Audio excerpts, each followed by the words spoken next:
Bon, bah super. Qu'on puisse essayer l'ensemble. On l'a noté. C'est dit, je reviendrai pas en arrière, je veux pas. De toute façon, c'est enregistré. C'est enregistré.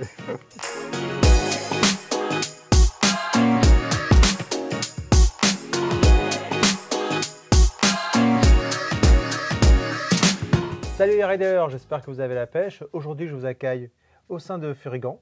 Je suis avec David Robert, qui est le responsable marketing. Et on a pu visiter l'usine, parce que Furigan est une marque française qui fabrique toujours une grosse partie de sa production en France, à Nîmes. Tout à fait. Exactement. Peut-être que tu peux commencer par nous présenter un petit peu l'historique de Furigan, justement. Alors la marque est basée à Nîmes, est basée à Nîmes depuis 1969. Donc c'est une marque qui aujourd'hui a 53 ans. C'est une marque française fondée par Jacques Ségura et qui a toujours exercé à Nîmes. On en est à notre troisième usine, donc on parle vraiment d'une usine. Oui, bah, j'ai pu le constater parce que j'ai vu un petit peu les différents process, même si j'ai pas pu tout filmer parce qu'il y a des machines un petit peu top secret. Il y a des choses confidentielles, ouais. Mais en tout cas, oui, c'était assez sympa de pouvoir visiter l'ensemble de l'usine. Et oui, ici on a un atelier de piquage dans lequel on va venir faire du SAV, dans lequel on va venir faire du prototypage et dans lequel on va venir, c'est un peu le cœur de la partie atelier, mais aussi un petit peu de l'entreprise. On va venir construire les combinaisons pilotes pour les pilotes qu'on soutient dans les différents championnats du monde de vitesse, comme Johan Zarco en MotoGP par exemple, ou Lucas Mayas en championnat du monde Superbike, Andrea Locatelli, quelques autres grands noms. Donc voilà, en fait, chez nous, l'atelier piquage travaille à 100% du temps, mais on a aussi accolé à cet atelier un atelier de coupe. On coupe une grande partie de nos vêtements en cuir chez nous, directement dans nos murs. C'est pour ça qu'on dit vraiment que c'est une usine. On a 2 grandes tables de découpe, on a tout un process de sélection, de traçage du cuir, d'examen des peaux, de coupe, de recyclage des déchets, d'optimisation des peaux, pour arriver à la fabrication de nos produits. Ce qui est assez étonnant, quand on rentre dans l'usine Furigan, la première chose qui m'a surprise, c'est l'odeur. Ça sent le cuir. Eh oui. Ça c'est vraiment quelque chose... tout de suite, on se croirait dans un magasin de maroquinerie. Moi, je le sens presque plus maintenant. Ouais. Après une petite dizaine d'années, j'ai saturé mes cellules olfactives. Mais oui, en effet, je me souviens très très bien de cette sensation. C'est une sensation qui est assez présente. Le cuir est présent partout ici, même si aujourd'hui, on n'est pas forcément là pour parler de cuir parce que la marque a acquis un grand savoir-faire textile. L'entreprise a été fondée par Jacques Ségura en 69, mais elle est pilotée par David Ségura, son fils, depuis 25 ans à peu près. Et elle a pris d'ailleurs à cette époque, sous son impulsion, le tournant du vêtement textile, du vêtement technique. Ouais. Même si aujourd'hui, le savoir-faire Furigan, c'est vraiment important pour nous. On est des artisans du cuir. Tu as vu le nombre d'opérations manuelles dans la confection d'un produit. Ça, c'est le second élément qui m'a étonné quand j'ai visité l'usine, c'est de voir le nombre de personnes qui travaillaient à tout simplement déjà observer le cuir, voir quel morceau allait être dédié à un stretch, quel autre morceau allait être dédié à une zone qui devait résister plus à l'abrasion. C'était vraiment étonnant. Tous les petits défauts étaient repérés et tout ce travail, il est fait manuellement. Bien sûr. Et ça, c'est vraiment... comme effectivement, on a pu voir que tous les SAV, si un jour vous avez un problème de SAV, c'est traité ici à Nîmes. Même une réparation sur une chute. Oui, tout simplement. C'est des choses qu'on peut faire. Tout ce qui va être donc problème de SAV, mais effectivement, si vous faites une chute, comme disait David, et que vous voulez un devis pour une réparation, c'est aussi possible. Bien sûr. Bien sûr. Après, c'est pareil, c'est aussi de l'optimisation. Alors évidemment, on pourrait pousser à la consommation, mais aujourd'hui, cette possibilité qu'ont les gens de réparer un produit auquel ils sont attachés. Pour te donner des idées, des exemples, on a parfois des gens qui nous confient des blousons qui étaient à leur père et qui veulent les reporter et qui nous demandent de les rafraîchir, de leur redonner un petit coup de jeune, changer les zips, revérifier 2-3 choses. C'est des choses aussi que des fois on est amené à faire. Donc ça nous arrive de revoir dans les locaux des blousons des années 70. Ça va être sympa. Ouais, c'est chouette, des combinaisons même des fois, c'est arrivé. Des fois pour des collectionneurs, des fois pour des gens qui ont un attachement sentimental. Alors c'était leur combinaison de jeunesse ou c'est des choses qu'on pratique. Alors, il y a un vrai savoir-faire manuel, artisanal, je dirais, chez Furigan. Oui, tu peux, ouais. Et on le voit aussi, en fait, parce que on voit que toutes les personnes qui travaillent sur les produits sont vraiment des personnes d'expérience, que ça fait 20, 30 ans qu'elles sont là. Oui, on a en effet des personnes qui sont très très expérimentées. Alors c'est génial parce qu'aujourd'hui, il n'y a plus de formation en France pour les métiers qu'on pratique dans nos ateliers. Hein, ça n'existe plus vraiment. Ouais. C'est dommage. Par contre, c'est quelque chose qu'on peut apprendre. Et là, pour le coup, c'est vraiment de la transmission. Tu dois avoir vu, en effet, des personnes qui sont là depuis des fois 20, 30, même jusqu'à 40 ans. Et puis, des salariés qui ont une petite vingtaine d'années et qui, eux, arrivent et qui commencent leur apprentissage. Voilà. Qui peuvent commencer leur apprentissage au SAV par exemple, hein, ou quand tu démontes un vêtement, tu apprends la manière dont il est conçu, c'est comme de refaire le puzzle à l'envers, et il y a plein d'étapes comme ça. Tu disais justement pendant qu'on visitait l'usine qu'il y a sur un vêtement, sur une combinaison, il y a combien de mètres de fils qui sont utilisés sur une combinaison de course, même une combinaison standard, hein, ouais. C'est à peu près le même ordre d'idée, hein. C'est à peu près 5 km de fil. 5 km de fil, ouais. Ouais, on a du mal à imaginer, parce qu'en fait c'est fou le nombre de petits morceaux qu'il y a dans à l'intérieur. Ouais, c'est assez impressionnant. Alors on va parler aujourd'hui de trois vêtements qui sont plutôt orientés de trail, on va dire touring aventure, qui est un peu notre créneau. Et ce qui est intéressant de souligner, c'est que finalement, je dirais le côté aventure, le Dakar, c'est quelque chose qui existe depuis longtemps en fait chez Furigan. J'ai été surpris de voir ces affiches effectivement où on voit Hubert Auriol en combinaison finalement cuir. En cuir, ouais. En cuir. On parlait de cuir et de compétition. Alors c'est vrai qu'on a tout de suite cité des noms de pilotes MotoGP, voilà, de MotoGP, de piste, de vitesse. Alors que la compétition et le cuir, c'est quelque chose qui a commencé dès la fin des années 70 pour la partie off-road, peut-être même un tout petit peu avant avec Joël Robert, Monsieur Jacques qui avait développé un plastron en cuir. Il avait équipé Joël Robert avec, qui est un multiple champion du monde de motocross belge. Si tu as des visuels de ce plastron, je suis preneur. Alors j'ai des visuels de Joël Robert en course avec le plastron, un plastron jaune avec une panthère noire dessus, complètement.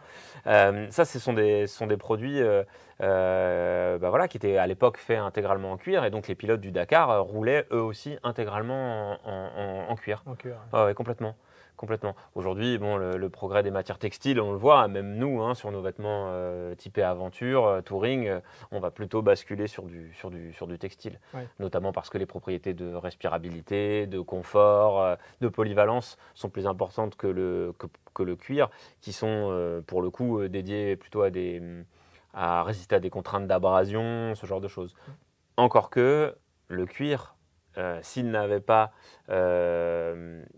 il est moins polyvalent, mais il peut être plus respirant que certaines matières textiles. Oui, j'imagine. Les matières textiles pas chères, j'imagine que... Exactement. Le cuir, c'est une peau, donc par conséquent, elle respire. Elle respire naturellement. Exactement. Il y a 2 ans, donc à peu près, vous avez lancé votre premier blouson, on va dire, veste typé trail touring, qui était l'Appalache, qui a été un bon succès, très, très bien placé en termes de prix, avec pas mal de fonctionnalités, donc qui plaisait bien. Avec des coloris sympas en plus. Oui, on a eu un bon accueil du public sur à peu près l'ensemble de nos coloris. L'année dernière, on a eu droit à la version Vented de l'Appalache. Je crois que elle est là. Sous la main. Moi, je trouvais que c'était intéressant de revenir sur ce blouson parce qu'on ne l'a pas eu longtemps. Et puis cette année, un nouveau coloris avec le noir. Et je trouvais que c'était un produit qui méritait d'être connu parce qu'il était, moi, je trouve, très polyvalent. Oui, en effet. Alors, c'est vrai que sous des apparences de blouson d'été, puisqu'on voit bien les larges panneaux de ventilation. Il faut imaginer que toute cette zone-là est méchée, sous les bras c'est méché, et dans le dos. Dans le dos aussi, voilà. C'est méché. Donc exactement. C'est un vrai blouson d'été en fait. C'est un vrai blouson d'été. Mais qui embarque avec lui ce qu'on appelle la technologie 2W1. Alors, pourquoi est-ce qu'on dit 2W1 ? Le W pour waterproof, étanche, et pour warm, chaud. Alors ça, c'est ce que ça vient nommer, c'est cette doublure. La doublure amovible à l'intérieur de ce produit est chaude, c'est-à-dire que c'est une doublure intégrale avec manche avec ce qu'on appelle un padding, donc un rembourrage d'ouate, une ouate assez aérée pour bien garder la chaleur. On sent qu'elle est épaisse, oui. Voilà, et est adossé à cette ouate une membrane étanche et respirante. Ce qui fait qu'une fois qu'on a mis en place cette doublure, l'eau qui passera au travers des parties méchées sera rejetée vers l'extérieur. D'accord. Voilà. Et puis, évidemment, on arrive avec une veste qui a des propriétés coupe-vent, grâce à la membrane, et qui va permettre de conserver le corps au chaud. Il faut savoir que, bien sûr, quand il pleut, généralement, on observe une baisse des températures, l'humidité augmente le froid ressenti, spécialement quand on roule à moto, hein, où la vitesse vient accentuer le froid, cette sensation, hein, on appelle ça l'effet wind chill. C'est grâce à ce type de produit qu'on peut aujourd'hui se dire, voilà, avec un blouson ventilé, qui est un blouson d'été, qui va peut-être trouver vraiment le cœur de son utilisation, on va dire en juillet et en août, on peut venir, en fonction des latitudes sous lesquelles on habite, venir peut-être commencer à utiliser en avril jusqu'en octobre, peut-être même novembre, pour les régions les plus chaudes. Oui, mais ce qui est intéressant, même en été, on se rend compte que des fois on part le matin, il fait assez frais. Oui. Donc vu que le blouson est complètement méché, ça peut être un peu juste. Là, vous avez la doublure. Oui. Il y a une poche à l'arrière qui permet de ranger la doublure. Donc vous l'enlevez quand il commence à faire vraiment chaud. C'est ça. Et là, vous avez vraiment un vrai blouson d'été ultra ventilé. Tout simplement, des fois, en approche, hein, vous allez rouler avec des copains dans les chemins. Il fait frais le matin.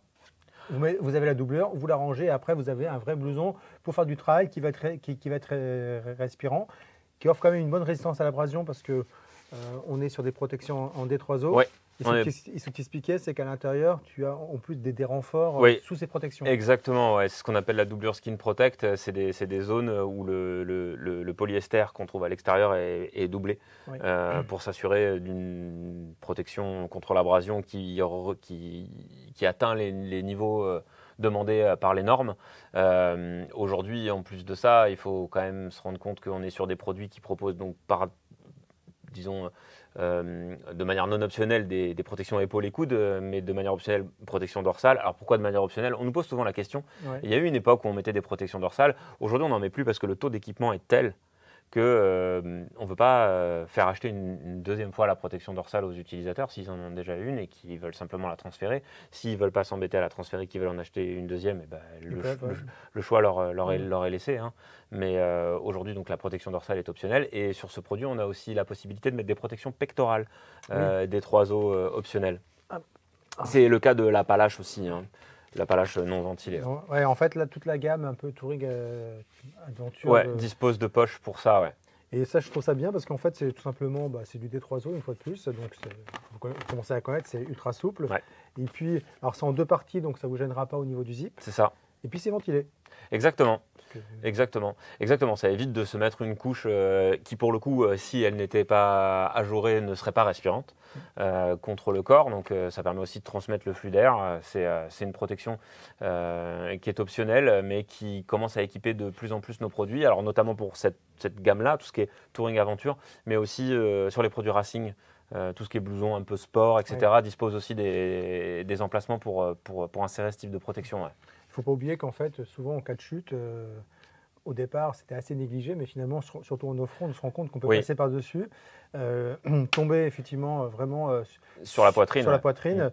Et c'est un vrai plus d'avoir une protection, ce qui explique aussi pourquoi en off-road, souvent, on porte des gilets. Hein, parce qu'il y a aussi les projections de cailloux. Tout ça, en tout cas, ça vous protège. Quoi. Oui, bien sûr. Et puis, bon, voilà, là, aujourd'hui, tu parlais de la pratique off-road. On sait que la pratique off-road, des fois, elle peut être un peu engagée. Je pense qu'avoir un vêtement ventilé, justement, quand on commence à avoir un peu chaud dans le cadre de sa pratique, c'est plutôt une bonne chose. D'ailleurs, on le voit, hein, les combinaisons pour la piste, qui est une autre pratique engagée, sont aussi perforées sur le devant. Ensuite, bon, voilà, donc en cas de pluie, il y a cette membrane. Faut savoir aussi qu'on a inséré 2 poches étanches sur ce produit. Là, je trouve ça top, admettons que, je sais pas, typiquement dans une pratique off-road, tu passes dans une flaque, une mare, tu essayes de passer un gué, tu tombes. Bon, voilà, au moins tu es à peu près sûr que le téléphone est protégé. Voilà, au moins les biens essentiels sont sauvés des eaux. Et puis c'est bien, de toute façon avec le mesh. ça séchera aussi relativement rapidement. donc voilà, non, c'est un produit qui a été conçu pour être polyvalent et pour apporter ce petit surplus de polyvalence au blouson ventilé, de manière à élargir sa plage d'utilisation, soit au sein d'une même journée, soit de l'allonger de quelques mois. Faut savoir aussi qu'on a développé un pantalon pour aller avec ce produit, un pantalon donc Appalache ventilé. Ventilé aussi, tout à fait. Tout à fait. Moi, je trouve que c'est, du moins par rapport à une pratique vraiment trail, je trouve que c'est plus avantageux de partir sur ce produit-là que sur un Appalache pur, qui va être une façon inévitablement plus chaud. Oui. Dans lequel on va plus transpirer. Là, je trouve qu'en termes de ventilation, parce que de toute façon, il ne faut pas se leurrer, s'il fait vraiment très mauvais, ou on part d'office avec un vêtement étanche, en fait. Oui. Alors après, sinon, tu as toujours une autre option, c'est parce que tu sais, aujourd'hui, on a le choix des armes est quand même assez large. Soit tu peux partir sur ce type de produit parce qu'en effet, dans le cadre d'une pratique un peu off-road, c'est pas mal, ou simplement pour une pratique sur la route, mais plutôt à la belle saison. Ouais. Après, tu as aussi la possibilité d'utiliser un 3 en 1. Le 3 en 1 a aussi cette possibilité de polyvalence ou de conception de ton vêtement à la carte, en fonction de ta pratique. Là, cette année, on a sorti un nouveau vêtement 3 en 1 qui s'appelle la Brévent. Tiens. C'est l'autre modèle.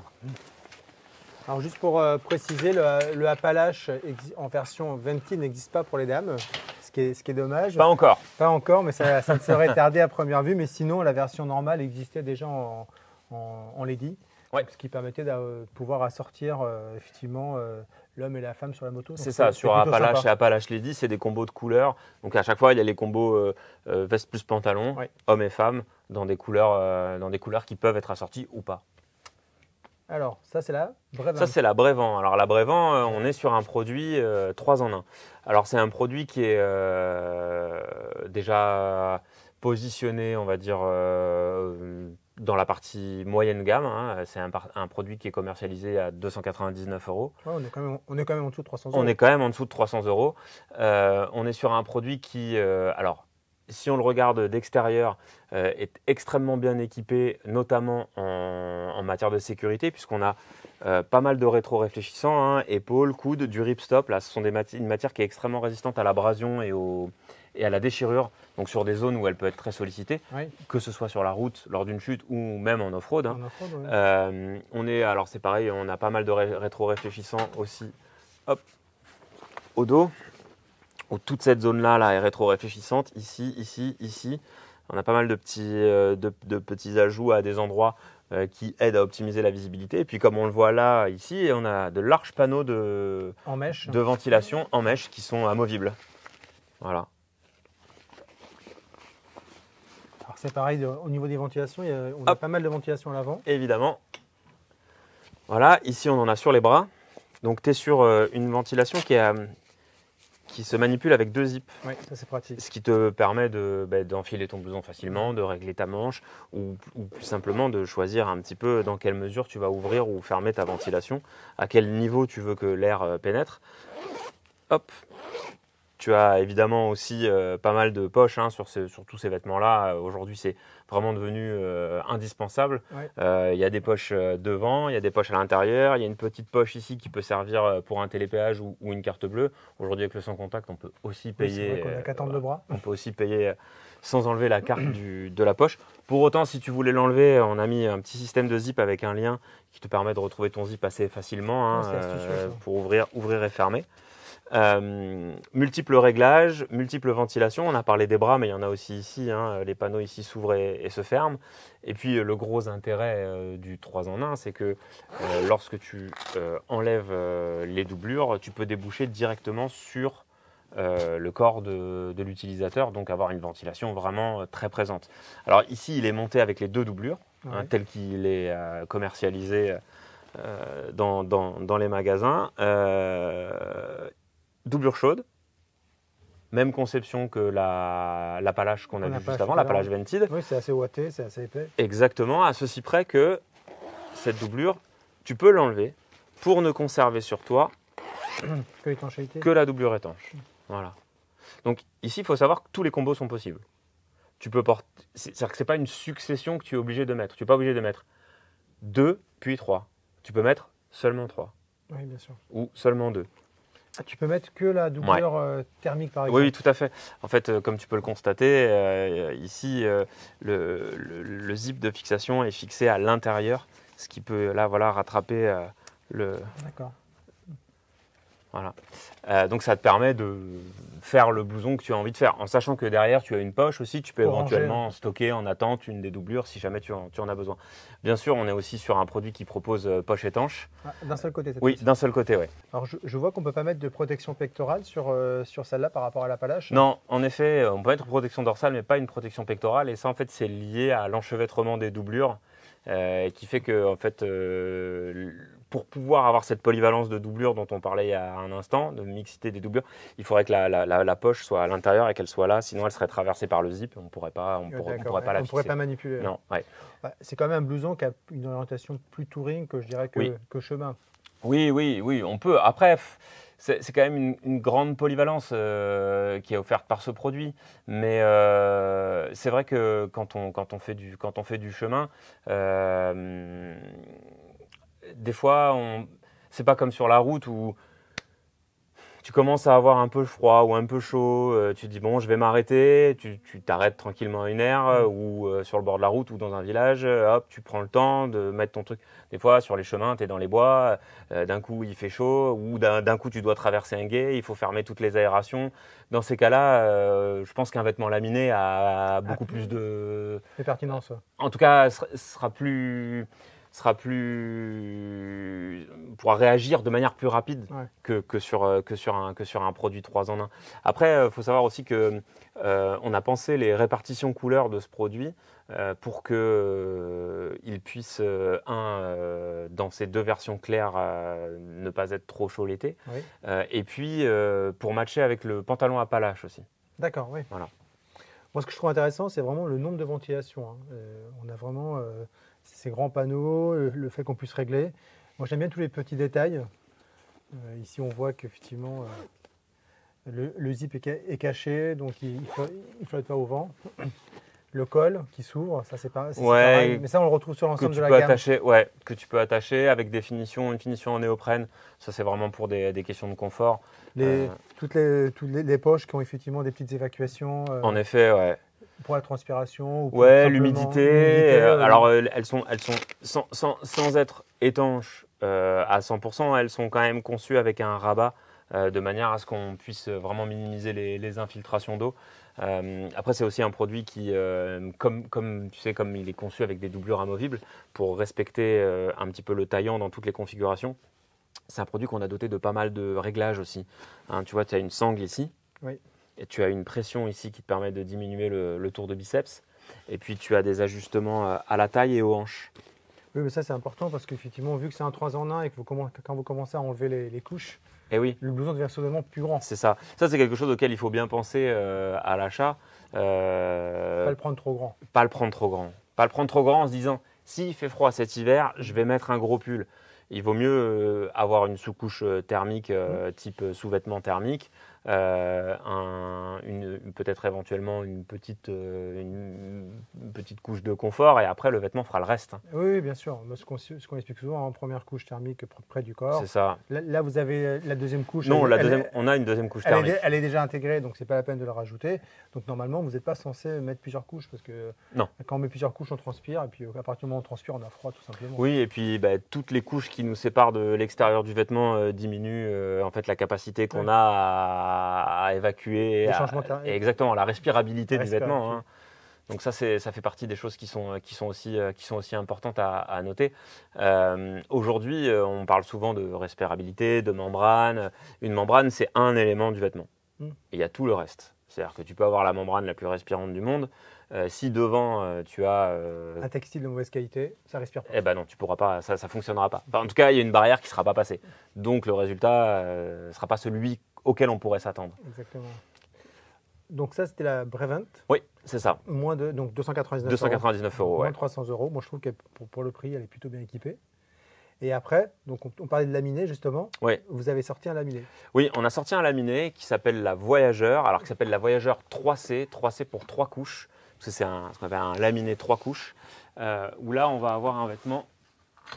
Pour le coup, j'aime bien dire que c'est un vêtement qui serait capable de changer de saison d'un virage à l'autre. Ouais. Puisque alors c'est la propriété des laminés. Les laminés pour ça sont extrêmement polyvalents.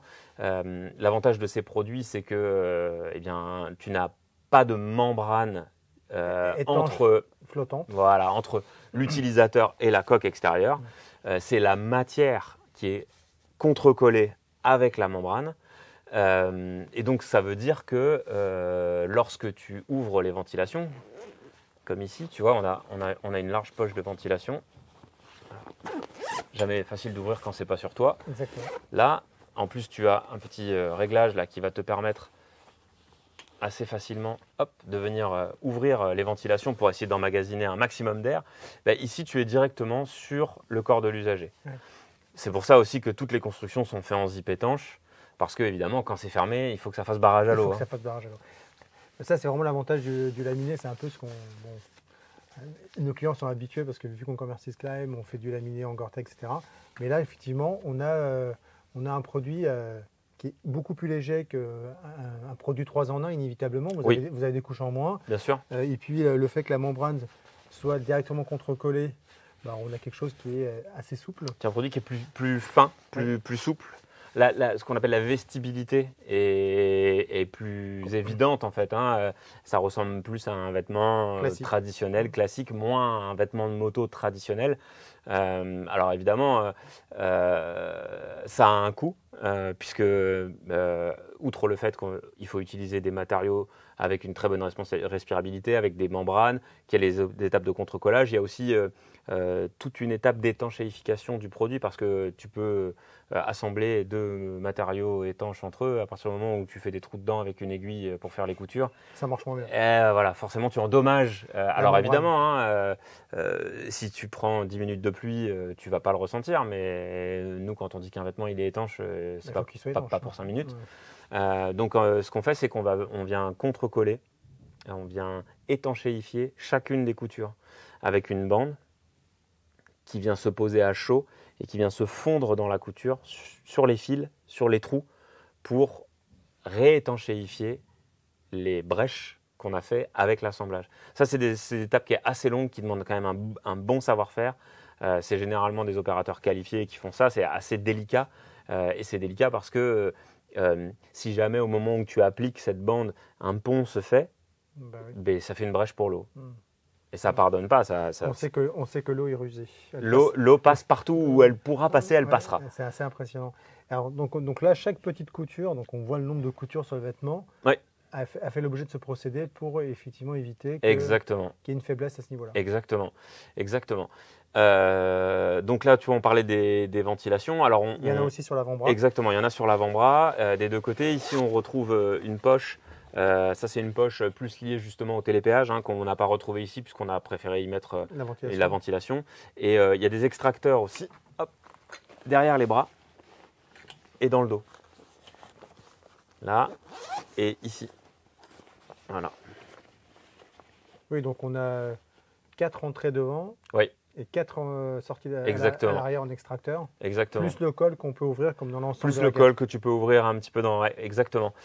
Tu retrouves aussi cette fameuse poche qui peut aussi servir à fixer la doublure, puisque ce vêtement est équipé d'une doublure thermique. Ça, c'est. Hop. Alors ça, c'est un choix qu'a fait Furigant parce que le français aime bien la doublure thermique livrée avec le produit. C'est vrai. Donc, on retrouve une doublure thermique, on retrouve les fameuses poches étanches. Une poche étanche, ouais. Et la doublure thermique, boîtée, ce qui est une doublure complète. Qui est une doublure intégrale, ouais. Ici, tu vois, tu as les manches qui partent là, et tu as ce petit ajout de mèche que nous, on met traditionnellement sur toutes nos doublures thermiques. Simplement pour l'évacuation de la chaleur, de la transpiration. C'est une zone où on transpire. Ouais, c'est pour éviter d'être mouillé. On sait très bien que le froid, l'eau est conductrice du froid, et qu'il faut absolument éviter toute la transpiration de s'installer dans le vêtement, quoi. Alors je vois qu'il y a un petit passant sur le col pour l'hydrabag, le tuyau d'hydrabag, mais il n'y a pas de poche hydrabag. Non, aujourd'hui c'est quelque chose qu'on ne propose pas sur ce type de produit. C'est un produit qui est extrêmement polyvalent. du fait d'être un produit laminé. Mais c'est un produit qui se destine aussi bien au touring qu'au tout-terrain. Généralement, les pratiquants d'off-road sont plutôt bien équipés. On ne voulait pas pour autant faire peur aux pratiquants plutôt orientés voyage, qui eux n'embarquent pas forcément 2 litres d'eau ou plus d'ailleurs dans leur veste, quoi. Ok, je trouve que c'est une veste assez complète. On retrouve plein de réfléchissants comme sur l'ensemble de la gamme. Ouais, il y en a derrière les coudes et dans le dos principalement. C'est un produit qui fait l'objet d'une mise en couleur kaki aussi. Et pour les 2 couleurs, bien sûr, il y a le pantalon assorti avec le même type de technologie, hein, donc laminé 3 couches, doublure thermique intégrale amovible, parce qu'on la met aussi dans le pantalon. Ok, oui, ça, il y a le pantalon assorti. Oui, tout à fait. Ok, super. Donc ça, c'était la Voyageur et elle est à moins de 400 €. Oui, 399 €. Donc je pense que ça fait... Je me trompe peut-être, mais je pense que c'est le laminé le moins cher du marché en fait. Je pense que c'est le laminé le moins cher du marché. Par contre, attention, et d'ailleurs en ça, je vais en profiter pour passer un petit appel si tu me le permets. Vas-y, je t'en prie. Moins cher ne veut pas forcément dire moins performant. Donc si tu m'y autorises, on peut proposer peut-être un jeu concours pour faire gagner Je peux proposer peut-être un client de le tester. Client de le tester ouais, et voilà, de nous parler de sa vie avec le vêtement.